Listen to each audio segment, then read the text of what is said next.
विश्वं नारायणं देवमक्षरं परमं पदं विश्वतः परमादित्यं विश्वं नारायणं हरिं विश्ववेदं पुरुषस्तद्विश्वमदेवते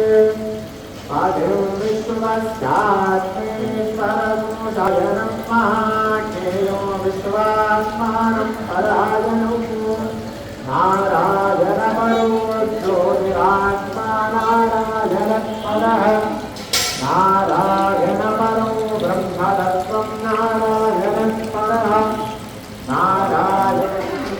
व्याख्यानाराधनस्थितः अनन्तमव्ययं कविभूतं प्रेम्यो विश्वशम्भुवम् पद्ममोदप्रदेगान्यमो हृदयं चाप्यभूम्